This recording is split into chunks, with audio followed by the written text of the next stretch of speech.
कालचा दिवसभर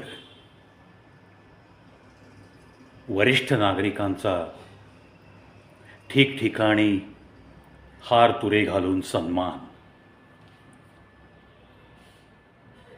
सगळीकडं वरिष्ठ नागरिक दिनाच्या हार्दिक शुभेच्छा अशा मेसेजेसचा पाऊस. वरिष्ठ नागरिक, आता आपण वय गृहीत धरूया 65च्या पुढचा. अर्थात काही ठिकाणी 60 ओलांडले की त्यालाही वरिष्ठ नागरिक संबोधलं जातं. पण फॅसिलिटीज देण्याच्या दृष्टिकोनातून 65 नंतर सवलती सुरू होतात. अर्थात आता रेल्वेची सवलत बंदच झालेली आहे. STला कन्सेशनचं तिकीट 65 नंतर सुरू होतं. खरोखर आपल्या या 140 करोड लोकसंख्येमध्ये 30-35 वर्ष खस्ता खाल्लेला, सरकारसाठी झटलेला, कुटुंबासाठी झटलेला, कित्येक वेळा स्वतःच्या आवडीनिवडी बाजूला ठेवून अनेक प्रकारचे त्याग करत जगलेला, त्यातल्या त्यात सरकारी खात्यात काम करून थकलेला असा हा वरिष्ठ नागरिक. खरोखर त्याच्यासाठी देशामध्ये काही आपुलकीचं स्थान आहे का? तो जगू शकेल कसा, असा नक्की विचार करणारी मंडळी सरकारमध्ये आहेत का? स्वतःच्या खुर्च्या टिकवण्यासाठी स्वतःच्या पक्षाचं सरकार यावं म्हणून रेवडी वाटप करण्यात तरबेज असलेल्या लोकांना खरोखर या देशाचा आधारस्तंभ असलेले, देशाच्या अर्थव्यवस्थेमध्ये 35 वर्ष योगदान दिलेल्या एखाद्या सरकारी कार्यालयातून सेवानिवृत्त झालेल्या ज्येष्ठ नागरिकाबद्दल काय तेवढी आपुलकी आहे? हा प्रश्नच मनात निर्माण होतो. म्हणजेच ही आपुलकी कुठेतरी कमी कमी होत गेलेली आहे. मी असं म्हणत नाही आहे की कन्सेशन दिलं म्हणजेच आपुलकी आहे. मी असं म्हणत नाही आहे की खूप मोठ्या फॅसिलिटीज दिल्या तरच आपुलकी आहे. पण कुठेतरी सरकारकडून दुर्लक्ष होत असलेला एक जो गट आहे तो हा वरिष्ठ नागरिकांचा गट आहे. मित्रांनो, ओल्ड पेन्शन स्कीम ही तर बंद झाली आहे 1 नोव्हेंबर 2005 पासून आणि NPS सुरू झाली, नॅशनल पेन्शन स्कीम. 10% कर्मचाऱ्याच्या मूळ वेतनाच्या कट करून घ्यायचे आणि त्याच्यात 14% सरकारने भर घालायची.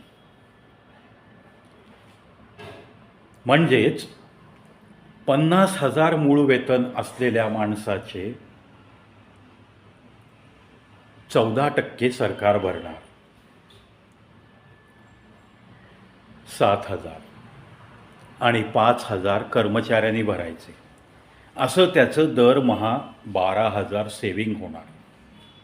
शेवटी त्याच्या हातात काय पडणार? आता 1 नोव्हेंबर 2005ला लागलेला एखादा 30 वर्षाचा युवक, त्याला रिटायर व्हायला 2033 साल. त्याची जी काही जमा होणारी रक्कम आहे त्याच्यातील 60% रक्कम तो लमसम काढू शकतो. त्याला मिळू शकते कॅश. ठीक आहे, ढोबळमानाने हिशोब केला तर आज ती रक्कम मिळणारी आकडा खूप मोठा वाटेल. पण त्या मोमेंटला जो काही महागाईचा दर असेल, जे काही बाजारात सगळ्या वस्तू महागलेल्या असतील, त्या प्रमाणात ती रक्कम अतिशय नगण्य असेल. त्यातून राहिलेल्या 40% रकमेची ॲन्युइटी परचेस करायची आणि त्या व्याजावर त्या म्हाताऱ्या माणसानी जगायचं. आज ओल्ड पेन्शन स्कीममुळं कसा तरी हा पेन्शनर 2 वेळचं खातोय. मी असं गृहीत धरतो, मध्यमवर्गीय भाड्याच्या घरात राहून पेन्शनमध्ये साधं आयुष्य जगत 2 वेळचं अन्न खाऊ शकतो, साधं अन्न. पण तेवढा तरी ओल्ड पेन्शनचा आधार आहे. उद्या नॅशनल पेन्शन स्कीममध्ये या वृद्धांना काय आधार आहे? एकदम मिळालेला पैसा टिकणार नाही. आयुष्मान भारतचं वय गाठेपर्यंत जर आजारी पडला तर सरकारी इस्पितळाशिवाय पर्याय नाही, अशीच अवस्था आहे. खाजगी रुग्णालयात गेला तर सगळं झपाझप पैसा आहे तो संपून जाण्याची दाट शक्यता. अशी आपली आरोग्याची देशातली स्थिती आहे. आरोग्यसेवा इतक्या सहज आणि कमी पैशात उपलब्ध होणारच नाहीत, हे चित्र वारंवार आम्ही पाहिलेलं आहे. मग ह्या सरकारी कार्यालयात 35 वर्ष 30 वर्ष राबलेल्या व्यक्तींनी नॅशनल पेन्शन स्कीमचा सदस्य होऊन त्याच्या पदरी DAची वाढ पण पडणार नाही आहे, जी ओल्ड पेन्शन स्कीममध्ये असलेल्या सेवानिवृत्तीधारकांना मिळते ती DAची वाढ. एखादा नगरसेवक, एखादा आमदार, खासदार शपथ घेतल्यानंतर 1 दिवस जरी त्याचा कार्यकाल असेल तरी पण त्यांनी 5 वर्ष काम केलं असं गृहीत धरून त्याला सेवानिवृत्ती वेतन हयात मिळतं. आता या बाबतीत मी बोललो आहे मागच्या व्हिडिओत. एकदा आमदार झाला वेगळी पेन्शन, एकदा खासदार झाला वेगळी पेन्शन, नगरसेवकातनं आमदारकीला आला आहे नगरसेवकाची पण पेन्शन. असं असतानासुद्धा ओल्ड पेन्शन स्कीम बंद करणं किंवा नॅशनल पेन्शन स्कीम चालू केल्यावर सुद्धा DAचा त्यांना लाभ मिळणार नाही अशीच नियमावली तयार करणं. थोडक्यात आपलाच पैसा साठलेला आपल्यालाच देताना सुद्धा 40% पैसा गव्हर्नमेंटनीच वापरणं, 60% NPSची जमा झालेली रक्कम तुम्हाला सेवानिवृत्तीनंतर काढण्याची मुभा आहे. Not whole amount of 100%. जी काय तुमची 100% जमा झाली आहे ती पूर्ण तुम्ही काढू शकत नाही. त्यापैकी 60% काढायची, 40% ॲन्युइटी परचेस करायच्या. शेअरच्या सगळ्या या चढ उतारावर त्या 40%वर मिळणारा परतावा अवलंबून, अर्थात त्या काळात सुद्धा जर तुम्हाला 2-5 हजारच त्याच्यातनं मिळत असतील दरमहा तर मग जगायचं कसं? ज्या पालकांना त्यांची मुलं विचारत नाही आहेत किंवा ज्यांना मूलबाळ नाही आहे, दोघांना जीवन जगायचं आहे अंतिम श्वासापर्यंत, तर त्यांनी जगायचं कसं?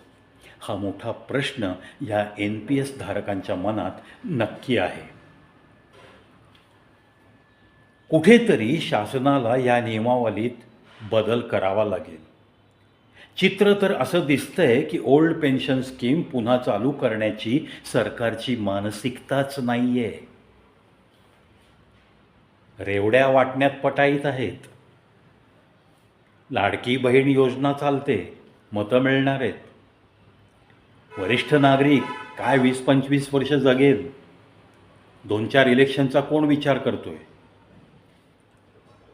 अशी जर मानसिकता ठेवून नुसतंच वरिष्ठ नागरिक दिन साजरा करत असाल तर मात्र या वरिष्ठ नागरिकांवर खूप मोठा आपण अन्याय करतोय, मानसिकरित्या त्यांचं खच्चीकरण करतोय, असंच वातावरण सध्या दिसतंय. 21 ऑगस्ट खूप जोरात साजरा झाला आहे. कालची धूमधाम पाहिली मी. इवन काही वरिष्ठ नागरिक एकमेकात सुद्धा खूप आवडीने एकमेकांना मिठी मारून शुभेच्छा देत होते. त्यात काही गैर नाही आहे. पण त्यांच्या मनातला हा जो सल आहे तो ते कुठेतरी अशी बोलून दाखवत होते आणि त्यापैकीच मी एक. मित्रत्वाने माझ्यापुढं काही लोकांनी मन मोकळं केल्यानंतर आज मी तुमच्याशी संवाद साधतो. कुठेतरी या वरिष्ठ नागरिकांची व्यवस्थित आपण सरकार म्हणून काळजी घेतोय असं दृश्य दिसण्यास सुरुवात व्हावी. नंबर 1, जर ओल्ड पेन्शन स्कीम तुम्हाला बंदच केली आहे आणि नॅशनल पेन्शन स्कीमवरच तुम्ही भागवणार असाल, तर ज्या पद्धतीने ओल्ड पेन्शन स्कीममध्ये लास्ट पेमेंटच्या 50%, बेसिकच्या 50% ॲज ए बेसिक पेन्शन म्हणून पैसे मिळतात, त्याच पद्धतीने नॅशनल पेन्शन स्कीम तेवढे तरी रुपये देईल अशा पद्धतीने त्याची काही मॅनेजमेंट करता येईल का, असं फायनान्शियल सेक्टरमधल्या विद्वानांनी काहीतरी स्कीम बनवावी. आयुष्मान भारतची त्यातल्या त्यात सरकारमधनं रिटायर झालेल्या लोकांसाठी वयोमर्यादा काही शिथिल करता येईल का? जे काही 70 नंतर आयुष्मान कार्ड उपलब्ध वगैरे असा काही नियम असेल, ती जी वयोमर्यादा तुम्ही आखली आहे ती तुम्हाला 65ला आणून ठेवता येईल का? ॲक्च्युली 60लाच आणून ठेवायला हवी. किंवा आता वाढत गेलेलं रिटायरमेंट एज जर तुम्ही 60-62 करणार असाल काही खात्यात, त्या अनुसार ही वयोमर्यादा तुम्हाला तिथं आणून ठेवता येईल का? फुकट रेवड्या ज्या वाटल्या जातात त्याच्यामध्ये थोडंसं कमी करून वरिष्ठ नागरिकांकडे थोडं जास्त लक्ष देता येईल का? टीच्या प्रवासातलं कन्सेशन जे चालू आहे तसंच रेल्वेच्या प्रवासात पूर्वी जी 40% सूट मिळत होती ती परत चालू करता येईल का? आता कोरोना संपला, 5 वर्ष होऊन गेली. आता रेल्वेने भरपूर डेव्हलपमेंट केली असेल, हा पैसा रेल्वेचा खूप वाचला असेल, मग ती स्कीम तुम्हाला पुन्हा चालू करता येईल का? असे सगळे सकारात्मक विचार जर वरिष्ठ नागरिकांसाठी कोणतंही सरकार बसलेलं असो ते जर करणार असेल तर खूपच छान वाटेल. मित्रांनो, वरिष्ठ नागरिक नंतर शेवटी ज्यांना मूलबाळ नाही किंवा मुलं विचारत नाहीत अशा लोकांना वृद्धाश्रमाशिवाय पर्याय नसतो आणि फ्री ऑफ कॉस्ट वृद्धाश्रम नाही आहेत. तुमचं आधार कार्ड मागितलं जातं, पॅन कार्ड पाहिलं जातं, तुमचं स्टेटस नक्की काय आहे विचारलं जातं, त्यानुसार तुम्हाला फी आकारली जाते. आजच्या घडीला मिनिमम 12,000 दिल्याशिवाय कोणताही वृद्धाश्रमात तुम्हाला राहता येत नाही. एक्सेप्शनल केसेस सोडून द्या. काही ठिकाणी खूप मोठं दारिद्र्य रेषेखालचे जे वृद्ध असतात त्यांचा मोफत सांभाळ नक्की केला जातो. तसं गव्हर्नमेंटचे काही रूल्स रेग्युलेशन्स नक्की आहेत, त्याबद्दल नक्की अभिनंदन.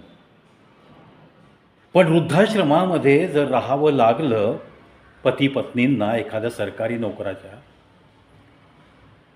तर त्याचं आयुष्य प्रेमाविना, दरिद्रतेत आणि मृत्यूची वाट बघतानासुद्धा मानसिक विवंचनेतच त्याचे दिवस जाणार.